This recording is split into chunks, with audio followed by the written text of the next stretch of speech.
இல்ல முதலமைச்சர் ஏன் கர்நாடகா போறாரு? அவன் தான் தண்ணிய தர முடியாதுன்னு சொல்லிட்டான்ல. அப்புறம் இவரு மட்டும் போய் அப்படியே காவிரி நீர கையோட தூக்கிட்டு வந்துருவாரா? அப்படின்னு ரொம்ப நக்கலா நம்முடைய முதலமைச்சர் அவர்களை விமர்சிச்சிருக்கிற மார்க்சிஸ்ட் கம்யூனிஸ்ட் கட்சியோட தலைவர் சண்முகத்துக்கு தான் இந்த இடத்துல நான் பேசணும்னு நினைக்கிறேன். ஐயா அவரு போயிட்டு காவிரி நீர கையோட தூக்கிட்டு வர போல. அங்க உள்ள முதலமைச்சர் டி.கே. சிவகுமார் இருக்கார்ல, அவர தான் கையோட தூக்கிட்டு வர போறாரு. இல்ல என்ன நக்கலான பதிவுன்னு கேட்கிறேன். உங்களுக்கு மட்டும் தான் பேச தெரியுமா? இல்ல இப்ப முதலமைச்சரா யார் உட்கார்ந்திருக்கா? அவரு உட்கார்ந்திருக்காரா? நீங்களா இருக்கீங்களா? ஆவுனா எதா எடுத்தாலும் இத இப்படி செய்யணும், அத அப்படி செய்யணும். ஒரே கண்டனம். இல்ல இந்த மாதிரி விமர்சனத்தெல்லாம் திமுக ஆட்சியில இருக்கும்போது நீங்க அங்க கூட இருந்தீங்களா? என்னைக்காவது இப்படிலாம் பேசியிருக்கீங்களா?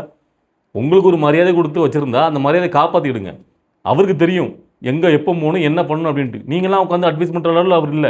ஏன்னா, உங்க எல்லாரையும் எதிர்த்து இதுவரைக்கும் யாரும் பண்ணாத ஒரு சாதனைய, எந்த ஒரு அரசியல் பின்புலமும் இல்லாம இன்னைக்கு 2 வருஷத்துல கட்சி ஆரம்பிச்சு, எல்லாரையும் 75 வருட அரசியல் வரலாற்றில யாருமே பண்ண முடியாத சாதனைய பண்ணிட்டு உட்கார்ந்திருக்காரு. எவ்வளோ பேர அடிச்சு மூலையில உட்கார வச்சுட்டு. ஆவுனா வந்துகிட்டு பார்த்தீங்கன்னா, எல்லாரும் உட்காந்துட்டு கண்டனத்த தெரிவிச்சுட்டே இருக்கீங்க. நான் நேத்து காலையில தான் பேசியிருந்தேன். இவங்க எல்லாரும் பார்த்தீங்கன்னா, முதுகுல குத்திருவாய்ங்க போல தெரியுது அப்டின்ட்டு ஒவ்வொருத்தரா குத்துறாய்ங்க. அன்னைக்கு என்ன இந்திய கம்யூனிஸ்ட் கட்சி தலைவர் வந்து பார்த்தீங்கன்னா, அவர் பேசின பேச்ச பார்த்திருப்பீங்க. உதயநிதி ஸ்டாலின கூட்டு வந்து பார்த்தீங்கன்னா, நல்லக்கண்ணு அவருடைய சிலைய திறந்து வச்சு அங்க ஒரு டிராமா நடத்தினாரு. எந்த காலத்திலும் எங்களுடைய கொள்கை வந்து திமுகவோட தொடரும் அப்டின்ட்டு. இப்ப இவரு வேற கண்டனமா தெரிவிக்காரு. திரும்பவும் ஆல்ரெடி ஒரே கண்டனம் தான். இப்ப வேற பார்த்தீங்கன்னா, திராவிட கழகத்துக்கு அந்த வாகன பரப்புரை பண்றாங்களாம். திராவிட கழகம் நீட் எதிர்த்து. அதுக்கு வந்து பார்த்தீங்கன்னா, அனுமதி குடுக்கல முதலமைச்சர் அவர்கள். அது எப்படி நீங்க குடுக்காம இருக்கலாம்? அதுக்கு ஒரு கண்டனம். ஸோ எதை எடுத்தாலும் கண்டனம். எப்பா முதலமைச்சர் சீட்ல உட்கார்ந்திருக்கிறது முதலமைச்சர் விஜய் அவர்கள். நீங்க கிடையாது. இல்ல உங்களுடைய சொல்படி தான் அவர் ஆட்சி நடத்தணுமான்னு கேட்கிறேன். ஆனா நீங்க பண்ற அலப்பறை இருக்கிற இந்த 2 சீட்ட வச்சுட்டு, இதுக்கு ஒரு முடிவு வராதா குருநாதான்னு தான் நான்லாம் காத்துட்டு இருக்கேன். செம்ம கடுப்பா போயிட்டு இருக்கு. ஒரே கண்டனம். இதா திமுக என்னென்ன வேலைய வெளிய இருந்து பார்க்குதோ, அத கூட இருந்துட்டே பண்றாங்க இவங்க. இல்ல நான் கேட்கிறேன், உங்களுக்கு எல்லாத்துக்கும் இப்ப என்ன பிரச்சனை? இப்ப கர்நாடகால போய் அவர் காவிரி நீர வந்து பார்த்தீங்கன்னா, விஷயமா அவர் பேச போறாரு. டி.கே. சிவகுமார்ட்ட. இப்ப பேச போகக்கூடாதுன்னு இவங்க மட்டும் இல்ல, ஒட்டுமொத்த எதிர்க்கட்சிகளும் அதாவது தமிழக வெற்றி கழகம் இல்லாம, பிஜேபி இல்லாம இந்த இதில பிஜேபி தலையிட்டனால அது தலையிடல. மத்தபடி எல்லாம் சேர்ந்துக்கிட்டு, நீங்க போகக்கூடாது, போகக்கூடாது ஏன் இவ்வளோக்குள்ள ஒப்படைக்கீங்க? ஆல்ரெடி தண்ணி வரல. யார் இருந்துமே தண்ணி வரல. உங்களுக்கு புரியுதுல்ல? இந்த பிரச்சனை ஒரு மிகப்பெரிய ஒரு பாலிடிக்ஸா போயிட்டு இருக்கு.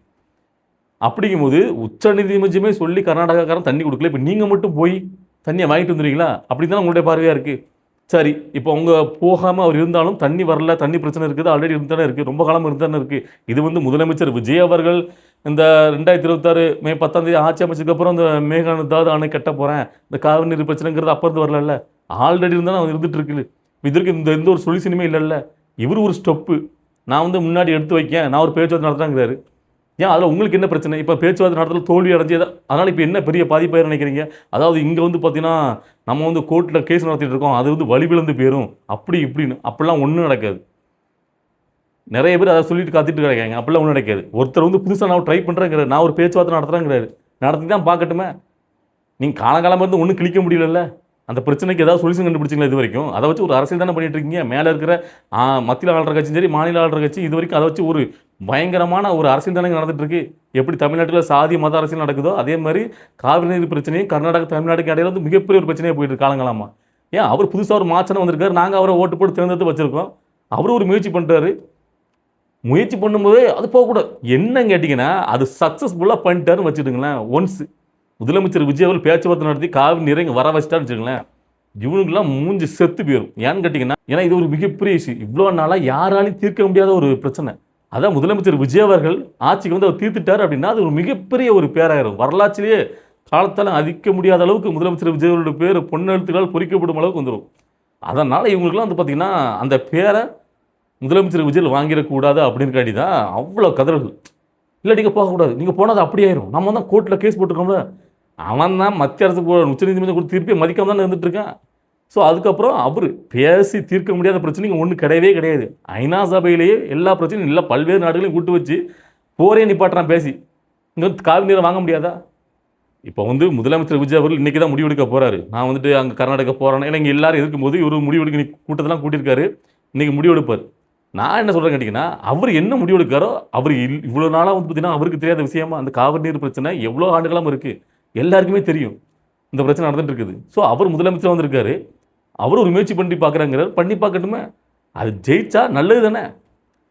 அதுக்குள்ள பார்த்தீங்கன்னா, அவர் போயிறக்கூடாது. அங்க போய் எதுவும் சக்சஸ்ஃபுல்லா நடந்துறக்கூடாது. வயிறு எரியுது அவ்வளோ இருக்கும். ஸோ இதில தான் இப்போ அவர் போய் எங்க ஒரு சக்சஸ் ஆயிறக்கூடாது அப்படின்னு அதுக்கு முன்னாடியே எதிர்க்கட்சியில் இருக்கக்கூடிய தீசிதிரி எல்லாம் ஒன்றா சேர போகிறாங்களாம். அதாவது மு.க. ஸ்டாலின் அவர்கள் இப்போ வந்து பார்த்தீங்கன்னா ஒரு பதிவு போட்டிருக்காரு. அதாவது ஆகஸ்ட் 3 தஞ்சையில் தவக அரசுக்கு எதிராக கண்டன போராட்டம்.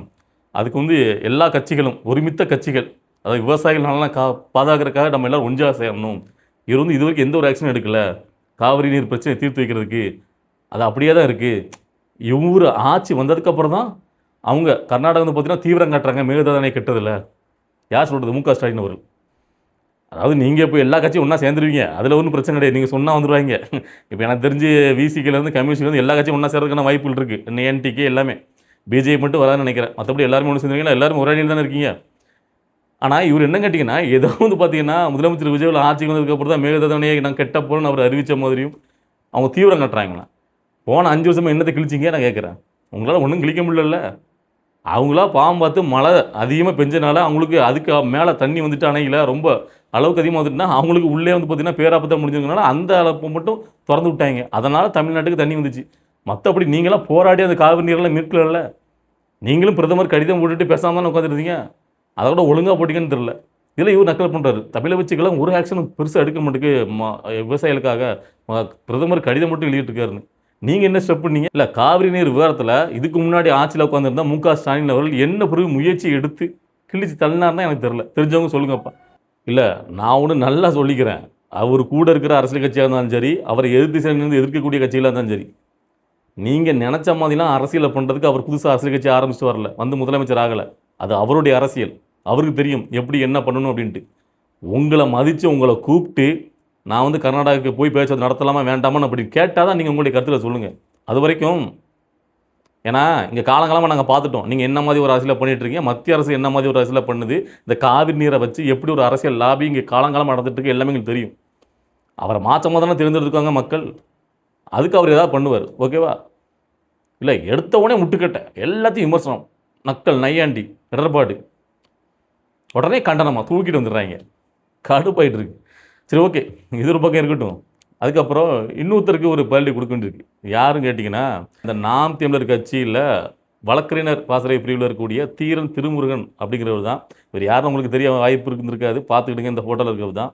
என்ன கேட்டிங்கன்னா, இவர் தான் இப்போ வந்து பார்த்தீங்கன்னா தமிழை வெற்றிகளின் சார்பாக முதலமைச்சர் விஜய் இந்த கரூரில் இழந்த அந்த குடும்பத்திலவங்களுக்கு அரசு பணி நியமனம் கொடுத்தார்ல, அதுக்கு எதிராக சீமான் அவர்கள் வழக்கு தொடர சொல்லி அதை வழக்கை தொடர்ந்து அதை நடத்தி அதுக்கப்புறம் அதை கேன்சல் பண்ண வச்சார்ல, அந்த பெருமைக்குரியவர் இவர் தான்.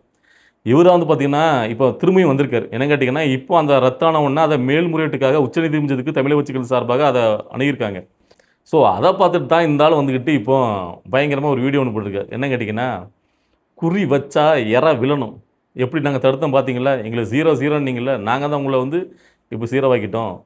மேலேயும் போட்டிருக்கீங்கள, அங்கேயும் நான் போகிறேன், பின்னாடியே வரேன், அதையும் நான் கேன்சல் பண்ணுவேன் அப்படின்னு ரொம்ப டயலாக் விட்டுருக்காரு. எனக்கு அதை பார்த்தோன்னு தான் ஒன்றே ஒன்று சொல்லணும்னு தோணுச்சு, நக்கலை. அதாவது குறி வச்சா விழணும்னு சொல்கிறீங்களே, அப்போ 16 வருஷமும் உங்கள் நொன்ன முதலமைச்சர் பதவி தானே குறி வைக்காரு. ஏன் ஒரு டெபாசிட் கூட வாங்க முடியல, ஒரு எம்எல்ஏ கூட உங்கள் கட்சியிலேருந்து யாரும் வாங்க முடியல. அப்போ நீங்கள் குறி வச்சது முதலமைச்சருக்காக இல்லையா? அதாவது திரைநிதி வாங்கிட்டு ஓட்டுகளை பிரிக்க அப்படின்னு சொல்லிட்டு கட்சிகள்கிட்ட நல்லா பேரம் பேசி சம்பாதிக்க தான் குறி வச்சிங்களா? அதுதான் சக்ஸஸ்ஃபுல்லாக நடந்துட்டா? இல்லை, நான் கேட்குறேன். இதெல்லாம் ஒரு பொழப்பு. ஒரு ஏழை மக்கள் ஏதோ ஒன்று ஏங்க எவ்வளோ பேர் கோடி கோடியே கொள்ளையடிச்சிட்டு போகிறான், அதுக்கு எதிராலாம் ஒரு நாள் வழக்கு திறந்து மாட்டீங்க, ஒரு சக்ஸஸ்ஃபுல்லாக நடத்திட மாட்டீங்க. ஏதோ ஒரு ஏழை மக்களுக்கு ஒரு நல்ல விஷயம் நடக்க போகுது, உடனே அதில் மட்டும் ரொம்ப அக்கறையாக அதில் தான் வந்து எல்லாம் வந்து பார்த்திங்கன்னா பாதிச்சிட்ட மாதிரி உடனே அதுக்கு எதிராக வழக்கு போட்டு அது பெருமை வேறு. இது மட்டும் இந்த ஆளு பேசலை, இதுக்கப்புறம் ஒன்று பேசியிருக்காப்புல. என்ன கேட்டிங்கன்னா, இங்கே அண்ணன் சீமானுக்கு எதிராக வந்து பார்த்தீங்கன்னா இந்த டிவிக்கு விச்சியல் வாரிஸ் வந்து பார்த்தீங்கன்னா ஏதாவது பார்த்தீங்கன்னா அவதூறு பரப்பணிங்க வச்சிங்கன்னா வாயை கிழிச்சிருவானாக்கும் ஆனால் புனைக்குன்னு ஒரு டைலாக் பேசியிருக்காப்புல. எனக்கு அதை பார்த்த உடனே ஐயோ நீலாம் ஒரு வழக்கறிஞராக இல்லை, எனக்கு புரியல, என்ன இது பேச்சு, தரங்கட்ட பேச்சு. இல்லை, அப்படிலாம் வாயை கிழிக்கிறா இருந்தா உங்கள் கட்சியில் உங்கள் தும்பிமா இருக்கான 2 பேர் ஆமை குஞ்சுங்கள், சாட்டை, இடுமலங்கர்த்திக்கு, அவன் 2 பேர் வாயை தான் முதல்ல கிழிக்கணும். ஏன்னா அவங்க தான் பார்த்தீங்கன்னா ரொம்ப தரைக்குறைவாக தாறுமாறாக பேசிகிட்டு இருக்காங்க. இல்லை, நீங்கள்லாம் வந்து பார்த்தீங்கன்னா எதுக்கு வந்து பார்த்தீங்கன்னா தமிழை வெற்றி காலத்தில் உள்ள அந்த விச்சுவல வாரியர்ஸுக்கு அவங்களுக்கு பார்த்தீங்கன்னா நீங்கள் அட்வைஸ் பண்ண வரீங்க. முதல்ல நீங்கள் சரியாக இருந்தால் அவங்க சரியாக இருப்பாங்க. எனக்கு தெரிஞ்சு எங்கேயுமே தமிழை வெற்றி காலத்தினுடைய அந்த விச்சுவல் வாரியர்ஸ் ஆகட்டும், நிர்வாகிகளாட்டும் யாருமே அவதூறாக பேச மாட்டாங்க. உங்கள் தும்பி சாட்டை திரும்பிருக்கேன் வேண்டாத வேலையாக அவன் ஏகதூரத்தில் பேச போய் தான் இடுமணங்கார்த்திக்கு பார்த்தீங்கன்னா ஒருமையில் ஒரு முதலமைச்சரும் பார்க்காம அவன் இவன் கொலகாரன் அப்படி இப்படின்னு கண்டமணிக்கு பேச போய் தான் இவங்க பதிலடி தாக்குதல் பண்ண வேண்டியிருக்கு. அதை தான் பண்ணியிருப்பாங்க எனக்கு தெரிஞ்சு. வேறு எதுவும் அவதூறாக எதுவும் பேசிக்க மாட்டாங்க. நீங்கள் பொத்திக்கிட்டு உங்கள் வேலையை பார்த்துருந்தீங்கன்னா இந்த பிரச்சனையே இருக்காது. ஏன் அதை முதல்ல சொல்லுங்களேன், உங்கள் கட்சிக்காரங்க அட்வைஸ் பண்ணுங்களேன். எப்போ ஒரு முதலமைச்சர் நீ நாகரிகமான முறையில் விமர்சனம் பண்ணணும் அப்படின்ட்டு முதல்ல உங்கள் கட்சிக்காரங்களுக்கு கிளாஸ் எடுங்க. அதுக்கப்புறம் நீங்கள் தமிழை வச்சுக்காலத்தில் உள்ள நிர்வாகிகளுக்கு விச்சுவல் வாரிசுக்கு நீங்கள் அட்வைஸ் பண்ணலாம். அட்வைஸ் பண்ணுறதுக்கு ஒரு தகுதி தராதான் வேணும். வந்துட்டாங்க. இல்லை எதை எடுத்தாலும் பார்த்தீங்கன்னா விச்சுவல் வாரிஸ் யாருனாலும் இப்போ அப்படி தான். விச்சுவல் வாரிஸ் நான் போட்டு அபியூஸ் பண்ணுறாங்க. விச்சுவல் வாரிஸ் பார்த்தீங்கன்னா ரொம்ப ஆன்லைனில் எதனாலும் பார்த்தீங்கன்னா நீங்கள் உட்காந்துக்கிட்டு விச்சுவல் வாரியர்ஸுங்கிற பேரில் ஒரு டிவியில் ஒரே ஒரு இமேஜ், அதாவது பார்த்தீங்கன்னா டிவிக்கு இமேஜ் விசில் சன்னம் இல்லைன்னா விஜயோடைய ஃபோட்டோ ஏதாவது ஒன்று வச்சுக்கிட்டு அவதூறை பரப்பிட்டு உடனே அப்படியே பழைய தூக்கி இந்த விச்சுவல் வாரிஸ் மேலே போட்ட வேண்டியது. அவங்க தான் இப்படி பண்ணாங்க பார்த்தீங்களா, இவங்க தான் இப்படி பண்ணாங்க பார்த்தீங்களா. இதெல்லாம் தாத்தா காலத்து டெக்னிக், இது எல்லாருக்குமே தெரியும். இல்லை ஒரு பொது வெளியிலேயே இவ்வளோக்குள்ள அநாகரிகமாக உங்கள் கட்சியை சார்ந்து இடுமணம் கார்த்திக் ரொம்ப தரங்கட்ட வார்த்தையாக பேசுகிறான். ஒரு முதலமைச்சர் கூட பார்க்காம ஏன் அப்படி பேசுகிறான்? இப்படி பேசியாவது நம்ம பிரபலமாயிடணும். என்ன கேட்டால் முதலமைச்சரே இப்படி விமர்சிக்கான்னு சொல்லிட்டு ஏதாவது ஒரு ஆக்ஷன் எடுத்துட்டாங்கன்னா அதில் வந்து பார்த்தீங்கன்னா கைது பண்ணி உள்ளே போட்டாங்கன்னா அதை வச்சு ஒரு ஃப்ரேம் ஆயிடலாம்ல. அதை வச்சு வந்து பார்த்தீங்கன்னா ஒரு பயங்கரமாக பாப்புலாரிட்டிலாம் அப்படின்ட்டு நினைப்பு அவனுக்கு. அதனால தான் திரும்ப திரும்ப வன்மத்தோட என்ன கைது பண்ணுங்கிற வேகத்தில் கத்திட்டுறாங்க அந்த பையன், அந்த இடுமணம் கார்த்திக்கிற பையன் ரொம்ப திமிராக பேசிகிட்டு இருக்கான். ஸோ நீங்கள் அட்வைஸ் பண்ணுறதா முதல்ல அங்கே போய் உங்களுடைய கிளாஸை எடுங்க. வந்துட்டார் தமிழை வச்சுக்கிறதுக்கு அட்வைஸ் பண்ணுறது. தமிழை வச்சுக்கிறதுக்கு அட்வைஸ் பண்ணுற தகுதியெலாம் உங்களுக்கு கிடையாது. சரி, ஓகே. அதுக்கப்புறம் நம்ம வீடியோவை பார்த்துட்டு இருக்க தோழர்கள், நண்பிகள் எல்லாத்துக்கும் ஒன்று சொல்ல நினைக்கிறேன். அதாவது நேற்று நான் ஒரு வீடியோ காணொளி போட்டிருப்பேன். அது உண்மையிலேயே மிக பிரபலமாக்கணும், நீங்கள் எல்லோரும் அதை பார்ப்பீங்க, கொஞ்சமாவது கொண்டு போய் சேர்ப்பீங்கன்னு நினச்சேன். ஆனால் பெருசளவில் அது போகலை. ஏன்னு எனக்கு தெரில. ஆனால் முக்கியமாக அந்த மாதிரி விஷயங்கள் தான் மக்கள்கிட்ட போய் சேரணும். ஏன்னு கேட்டிங்கன்னா 5000 கோடி முதலீட்டை முதலமைச்சர் விஜய் ஈர்த்திருக்காரு. இது வரைக்கும் தமிழகத்திலே மிகப்பெரிய ஒரு சாதனை இது பார்க்கப்படுது. ஆனால் இதை பற்றி எதிர்க்கட்சிகளும் பேச மாட்டேங்குது, ஊடகங்களும் பார்க்க மாட்டேங்கிறாங்க. ஸோ எத்தனை பேர் அந்த வீடியோ காணொளி நீங்கள் பார்த்தீங்கன்னு தெரில. ஸோ இந்த மாதிரி விஷயத்துக்கு நம்ம முக்கியத்துவம் கொடுக்கணும். அதாவது எதிரிகள் பண்ணக்கூடிய விஷயங்கள் அவங்கள நம்ம பதிலடி கொடுக்குறத விடையும் முதலமைச்சர் விஜய் என்னென்ன நல்ல திட்டங்களை பண்ணுறாரு அப்படிங்கிறத நான் பேசுகிறேன், ஒவ்வொரு நாளும் பேசணும்னு நினச்சிருக்கேன். ஸோ அந்த மாதிரி விஷயத்துக்கு நீங்கள் முக்கியத்துவம் கொடுங்க. அவர் பண்ணுற நல்ல விஷயங்கள்லாம் மக்கள்கிட்ட கொண்டு போய் சேர்ப்போம். ஏன்னா இங்கே வந்து பார்த்தீங்கன்னா அவருக்கு எதுவுமே தெரியாது, அவர் தெரியாமல் தத்தளிச்சிட்டு இருக்காரு அப்படிங்கிற மாதிரி ஒரு போர்ட்ரேட் பண்ணிருக்காங்க. அப்படி கிடையாது. அவர் நிறைய நல்ல விஷயங்கள்லாம் முன்னெடுத்துகிட்டே இருக்காரு. அந்த நல்ல விஷயங்கள் நம்ம மக்கள்கிட்ட கொண்டு போய் சேர்ப்போம். நல்லதாகவே எல்லாம் முடியும். ஓகேவா? ஸோ அதனால் அந்த மாதிரி நம்ம வீடியோக்களை போடும்போது அதுக்கு ரொம்ப வந்து முக்கியத்துவம் கொடுங்க. ஓகேவா? அதான் திரும்ப திரும்ப சொல்லிக்கிறேன். சரி, இன்றைக்கி இந்த வீடியோ பார்க்கும்போது உங்களுக்குலாம் என்ன சொல்லணும்னு தோணுச்சு, நீங்கள் என்ன நினச்சிங்க அப்படிங்கிறத உங்களுடைய கருத்தில் கமெண்ட்டில் பதிவு பண்ணுங்கள். அடுத்த கட்ட அரசியல் நிகழ்வை பார்த்து நம்முடைய வீடியோ வரும். வெயிட் பண்ணுங்கள்.